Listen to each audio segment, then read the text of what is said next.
Olá, eu sou o pastor João Ribe Palharim, eu estou em Israel, junto ao mar da Galileia. E eu quero ler para você o Evangelho de João, capítulo 21, versículo 1, que fala da terceira aparição de Jesus Cristo depois de ressuscitado. Deixe-me ler para você, diz assim: Depois disso, manifestou-se Jesus outra vez aos discípulos junto ao mar de Tiberíades, e manifestou-se assim. Aí o Evangelho de João vai explicar como que ele se manifestou aqui. Mas eu quero chamar a sua atenção para este nome, Mar de Tiberíades, que é o outro nome do Mar da Galileia. E por que o Mar da Galileia também se chama Mar de Tiberíades? Eu vou te explicar. Quando Jesus nasceu, este lugar era muito deserto, porque aqui antigamente era um grande cemitério. E o governador Herodes Antipas, filho de Herodes o Grande, governava a Galileia e ele queria urbanizar este lugar. Mas havia muita resistência dos judeus, principalmente dos fariseus, que não queriam se mudar para cá devido a este solo ser abrigo dos mortos. E pela lei de Moisés, cerimonialmente falando, este lugar era impuro. Então, os judeus mais ortodoxos não vinham para cá e proibiam também que os outros judeus viessem. E Herodes Antipas estava com um grande problema. Como é que eu vou urbanizar este lugar?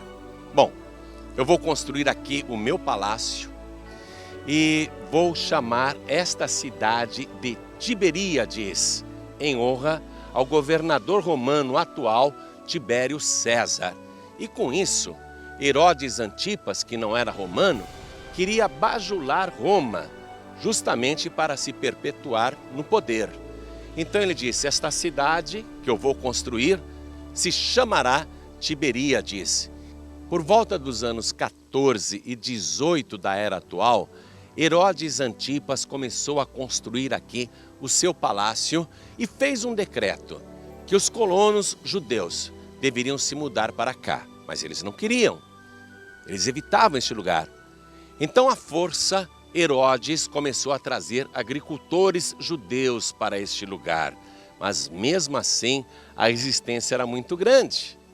Herodes Antipas ficou desconcertado.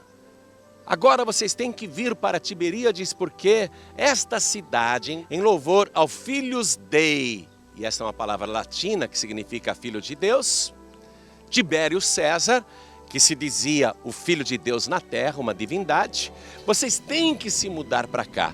Justamente por isso, mais ainda os judeus resistiam, porque eles odiavam Roma, eles se sentiam explorados pelo Império Romano.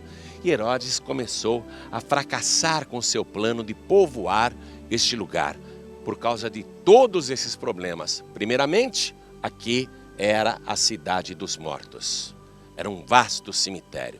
Segundo, uma cidade em louvor a um filho de Deus romano? Não, nós não aceitamos isso. Os judeus fugiam deste lugar. E Herodes Antipas, nervoso, disse: e agora? Aqui é a capital da Galileia, é a sede do governo, e o povo não quer se mudar para cá. E durante um bom tempo, Tiberíades ficou praticamente deserta. Porém, no ano 70 da era atual, Jerusalém, a capital de Israel, foi destruída pelos romanos. Então os judeus, fugindo da guerra, mudaram-se para Tiberíades. Foram forçados a se instalar aqui para não serem mortos, porque os romanos estavam furiosos, sujeitando a nação. E Tiberíades, por causa disso, acabou se tornando, naquele período, a capital virtual de Israel. Não apenas mais a capital da Galileia, mas agora a capital de Israel. E para cá se mudaram todos os ensinadores judeus. E por volta do 2º século da era atual, fundou-se aqui em Tiberíades uma importante escola rabínica para manter as tradições judaicas em vigor. E foi nesta importante escola rabínica que os mestres judeus começaram a escrever aquelas tradições orais da lei de Moisés. Esse conjunto de tradições religiosas é chamado pelos judeus de Mishiná. Então foi aqui que nasceu a Mishiná. E o que é a Mishiná? É o conjunto das tradições orais observadas pelos fariseus e os anciãos na época de Cristo. Costumes de homens que inclusive foram combatidos por Jesus em uma certa ocasião. Eu vou ler para você agora o Evangelho de Marcos, capítulo 7, a partir do versículo 1. Escute só. E reuniram-se em volta de Jesus os fariseus e alguns dos escribas que tinham vindo de Jerusalém. E vendo que alguns dos seus discípulos comiam pão com as mãos impuras, isto é, por lavar, os repreendiam. Porque os fariseus e todos os judeus, conservando a tradição dos antigos, não comem sem lavar as mãos muitas vezes. E quando voltam do mercado, se não se lavarem, não comem. E muitas outras coisas há que receberam para observar, como lavar os copos e os jarros e os vasos de metal e as camas. Depois perguntaram-lhe os fariseus e os escribas: por que não andam os teus discípulos conforme a tradição dos antigos, mas comem com as mãos por lavar? Olha só, as tradições dos antigos, que no século II da nossa era vai ser passada para o papel. Mas na época de Cristo, essas tradições eram passadas oralmente. Escute só. Versículo 6. E Jesus, respondendo, disse-lhes: bem profetizou Isaías acerca de vós, hipócritas, como está escrito: este povo honra-me com os lábios, mas o seu coração está longe de mim. Em vão, porém, me honram, ensinando doutrinas que são mandamentos de homens. Jesus está enfatizando que a tradição dos antigos, a tradição oral, esses costumes são doutrinas de homens e que não servem na adoração a Deus. Deus não recebe esse tipo de adoração e quem está falando isso é o próprio Deus. Porque Jesus é Deus, ainda que estivesse aqui parecendo um simples galileu. E continuando aqui, o evangelista Marcos escreveu: em vão, porém, me honram, ensinando doutrinas que são mandamentos de homens. Olha o que Jesus está dizendo, que esse tipo de observância religiosa é inútil, não serve na adoração a Deus. E quem está dizendo isso é o próprio Deus, porque nós cremos que Jesus é Deus. E veja o que ele continua dizendo, versículo 8. Porque deixando o mandamento de Deus, olha só, retendes a tradição dos homens, como o lavar dos jarros e dos copos, e fazeis muitas outras coisas semelhantes a estas. E dizia-lhes: bem invalidais o mandamento de Deus para guardardes a vossa tradição. Aliás, Jesus Cristo, quando pregava, iniciava as suas mensagens dizendo: está escrito. Ou então ele dizia para os ouvintes: examinai as Escrituras. Ou então, nunca lestes nas Escrituras? Jesus nunca fez qualquer pregação tendo como fundamento uma tradição religiosa. E depois de ressuscitado, está escrito em Lucas capítulo 24, versículo 27, quando ele apareceu para os 2 discípulos no caminho de Emaús, que ele começou a lhes explicar as Escrituras, começando por Moisés, passando pelos Salmos e por todos os profetas, e mostrou-lhes o que dele estava escrito na palavra. E também em Lucas 24, 45, quando ele aparece para todos os discípulos lá no cenáculo, está escrito que ele abriu-lhes o entendimento para compreenderem as Escrituras. Jesus nunca deu valor a tradições ou textos fora das Escrituras. Eu quero chamar a tua atenção, você que é uma pessoa que se apega demais à tradição de homens. Meu pai, meu avô, meu bisavô era de tal religião, eu vou ficar nessa religião. É tradição na nossa família. Olha, Jesus nunca fez uma pregação citando tradição alguma. Jesus sempre pregava citando as Escrituras Sagradas, como ele fez aqui, mencionando o profeta Isaías. E continuando a palavra, Jesus disse assim no versículo 10. Porque Moisés disse: honra teu pai e a tua mãe. Quem maldisser o pai ou a mãe deve ser punido com a morte. Porém vós dizeis: se um homem disser ao pai ou à mãe: aquilo que poderias aproveitar de mim é corbã, isto é oferta ao Senhor, nada mais lhe deixais fazer por seu pai ou por sua mãe, invalidando assim a palavra de Deus pela vossa tradição que vós ordenastes. E muitas outras coisas fazeis, semelhantes a estas. Aí Jesus parou de falar com os fariseus e com os anciãos e se virou para a multidão, porque Jesus não quer ficar pregando para aquelas pessoas que são apegadas em doutrinas de homens. Aí ele vira-se para a multidão, e tinha uma multidão acompanhando aquele debate, e ele começa a ensinar. Escute só, versículo 14. E chamando outra vez a multidão, disse-lhes: ouvi-me vós todos e compreendei, compreenda vós todos, escutem. Nada há fora do homem que entrando nele o possa contaminar, mas o que sai dele, isso é que contamina o homem. Se alguém tem ouvidos para ouvir, que ouça. Você está ouvindo aí? Ou está ouvindo e está saindo pelo outro ouvido, não está dando nem bola? Os fariseus e os anciãos fizeram isso. Jesus combateu as doutrinas dos homens. Aí Jesus falou: quem tiver ouvidos para ouvir, que ouça, ora. Quem não quiser ouvir, que não ouça. E Jesus foi embora. Porém, depois que ele deixou a multidão e entrou em casa, os seus discípulos o interrogavam acerca desta parábola. Versículo 18. E Jesus disse-lhes: assim também vós estáis sem entendimento? Hein? Vocês também não estão compreendendo? Não compreendeis que tudo o que de fora entra no homem não o pode contaminar? Porque não entra no seu coração, mas no ventre, e é lançado fora, ficando puras todas as comidas? E dizia: o que sai do homem, isso é que contamina o homem. Ou seja, o que sai da boca é o que estava no coração humano. Jesus explica isso, versículo 21.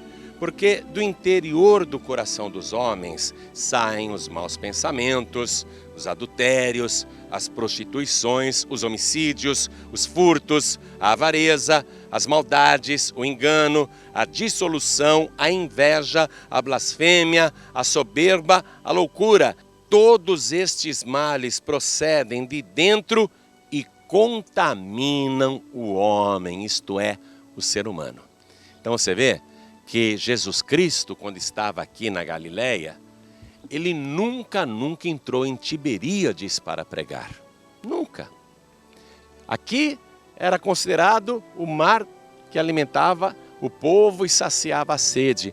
Mas esta região, que era um vasto cemitério, Jesus não colocava os pés, porque na lei de Moisés, o nazireu não podia pisar em território impuro.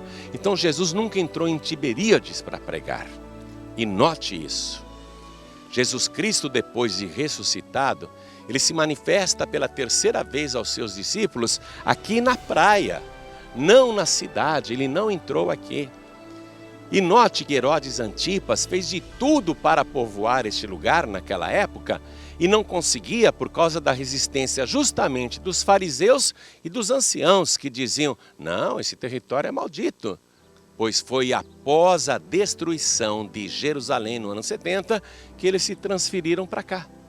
Aí a cidade começou a crescer e por volta do século II, todas as tradições orais, doutrinas de homens, combatidas por Jesus Cristo, foram passadas para o papel e surgiu a Mishiná. E eles observam a Mishiná até mais do que a própria palavra de Deus, acabam anulando a palavra de Deus. Costumes e tradições não salvam, porque todo costume e tradição perece pelo uso, são ultrapassados pelo tempo. Quem salva é Jesus Cristo. E Jesus ressuscitado se manifestou aqui em Tiberíades, na praia, sabe por quê? Para mostrar que aqui na cidade dos mortos, Ele é a ressurreição e a vida. E Ele é a própria palavra viva, Ele é o Verbo de Deus. Se você receber Jesus Cristo como teu único, suficiente, exclusivo e eterno Salvador, isso não é retórica não.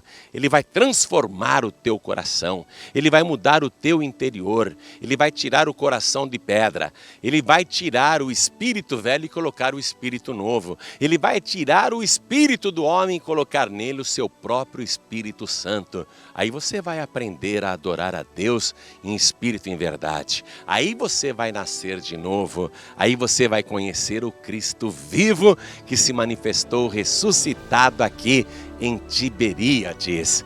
E então, quer receber Jesus Cristo como teu único, suficiente, exclusivo e eterno Salvador?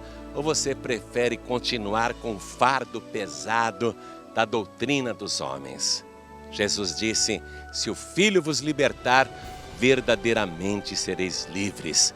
Se você abrir a tua boca agora e confessar a Jesus como Senhor, e se no teu coração você crer que Deus o ressuscitou dos mortos e que de fato Ele se manifestou aqui, à beira do mar da Galileia, na praia de Tiberíades, para mostrar aos mortos que Ele é a própria vida, se você crê nisso, abra a tua boca e diga: sim, eu creio.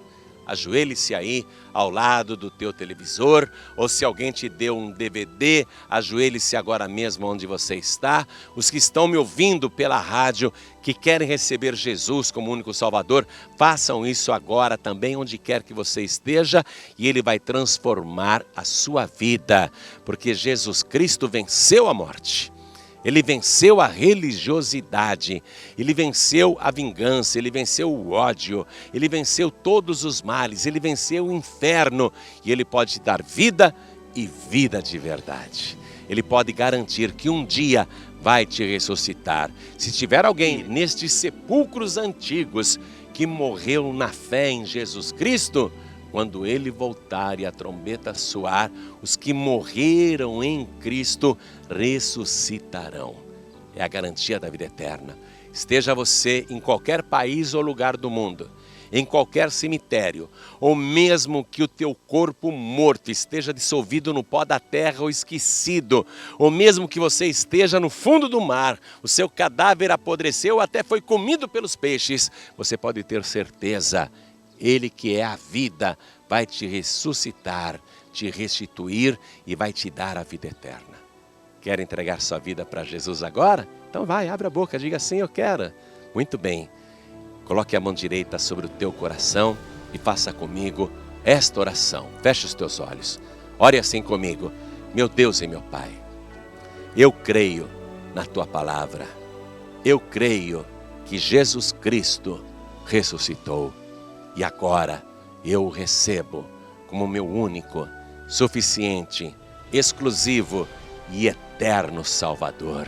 Muito bem, continue com seus olhos fechados, que eu vou orar por você agora. Pai querido e Deus amado, este teu filho, esta tua filha, este moço, esta moça, ouviu a tua palavra e aqui, à beira do mar da Galileia, na praia de Tiberíades, esta pessoa decidiu receber o Senhor como único, suficiente, exclusivo e eterno Salvador. Pai bendito, escreve o nome desta pessoa no livro da vida. Não a deixe perecer, não a deixe se desviar, não a deixe ficar para trás, mas dá o teu Espírito Santo para ajudar esta pessoa a perseverar até o fim, porque Jesus disse: quem crê em mim e crê naquele que me enviou, passou da morte para a vida, não entrará mais em condenação. Faz isto agora, meu Deus. Escreve o nome desta pessoa no teu santo livro. E se o Senhor Jesus voltar e nós todos, inclusive esta pessoa, ainda estivermos vivos, então nos arrebate. Mas se já estivermos descansando no pó da terra, nós cremos que o Senhor vai nos ressuscitar antes até de arrebatar os vivos e subiremos ao encontro do Senhor nas nuvens dos céus. Pai querido, muito obrigado pela revelação da tua palavra. Muito obrigado por ter se manifestado aqui na praia de Tiberíades para dizer: eu sou a ressurreição e a vida. Quem crê em mim, ainda que esteja morto, viverá. Pai bendito, sustenta a nossa fé, nos ajude até o fim. Não deixe nada acontecer para atrapalhar, mas guarda cada um de nós, para que nenhum só se perca. O Senhor ressuscitado veio aqui e resgatou Pedro, que estava perdido. Foi aqui em Tiberíades que o Senhor fez isso. E nós confiamos que o Senhor não permitirá que qualquer um de nós se perca. É o que te pedimos e já te agradecemos. No nome santo do teu Filho Jesus, assim seja feito. Amém. Glória a Deus. Muito obrigado. Deus abençoe poderosamente a sua vida.